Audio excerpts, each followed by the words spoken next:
What they never told me was that I'd have to rebuild myself. My name is Evelyn Harper.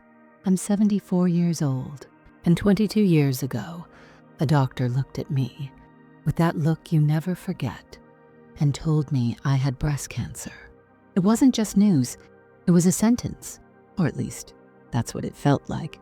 Back then, I lived in a small coastal town in Maine called Camden, the kind of place where the ocean smells like salt and pine at the same time, and the winters are long enough to make you question if spring will ever come. I used to bake apple pies every Friday to sell at the Methodist church fair. My husband Richard repaired boats down at the dock, and I thought my life would always be simple, predictable, safe. But life has a cruel way of testing what we think is steady. I still remember that morning. The radio was playing Simon and Garfunkel, and the kitchen smelled like fresh coffee. I just stepped out of the shower when I felt it. Something different, a small lump, barely there, but enough to whisper that something inside me wasn't right. I spent the next few days pretending not to notice, as if silence could cure what I refused to name. But by Friday, sitting in that sterile room under a flickering light, the doctor didn't need more than a few seconds of touch to change everything. He took a deep breath, looked at me, and the ticking of the wall clock grew so loud, tick-tock, tick-tock, like time itself was mocking me. "We'll need to do a biopsy, Mrs. Harper." And just like that, my world split in two. Before and after, the months that followed blurred together. Trips to Portland, tests, the smell of antiseptic and metal, the cold of hospital sheets that no blanket could warm.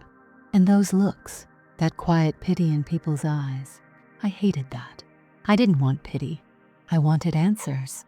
I wanted time. But no one can give you time when your body has turned against you. They told me I'd lose my hair, but what they didn't tell me was how much it would hurt to lose pieces of who I thought I was. I'd stare at my reflection and see a stranger, pale, hollow-eyed, wrapped in a scarf that tried to hide what couldn't be hidden. Richard tried to smile, but fear lived behind his eyes. At night, I'd hear him crying in the bathroom, quietly, as if hiding his pain was his way of protecting me.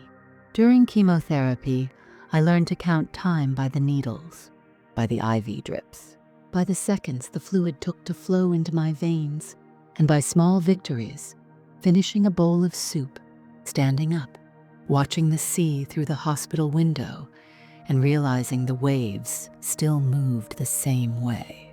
It was as if the ocean whispered, "I'm still here, stay with me." There was a day I almost gave up. It was February, and the wind outside felt like knives. I looked in the mirror and saw emptiness. No hair, no breast, no hope. I put on my thick coat and walked to the dock where Richard worked. He wasn't there that day, only the boats, still and quiet, the smell of salt, the distant cry of seagulls.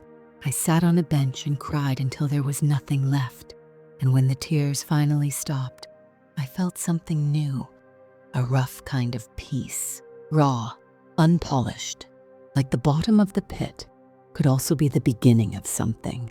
That day, I decided I wasn't the cancer. I was Evelyn, and the cancer was just passing through. I started writing letters to myself. Each one began with, "Dear Evelyn, you're still here." I kept them in a small blue box under my bed.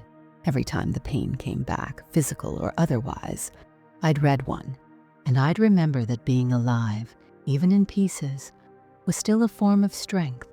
When the doctors finally said the tumor was gone, Richard drove me to the coast. The sun was setting, the sky burning in pink and gold, and the air smelled like seaweed and hope. He took my hand and said, "You did it, Evie." But I knew. You don't defeat cancer. You survive it. And then somehow you learn to live again. Now when I look at my scars, I don't feel shame.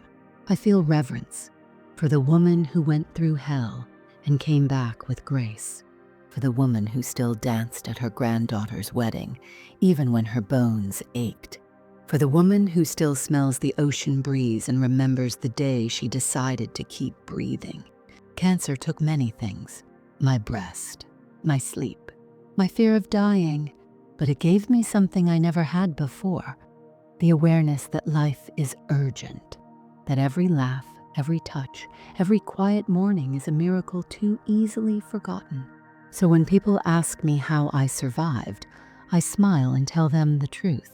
I survived because I learned to love what was left of me. They almost took my life, but they could never take my love for it.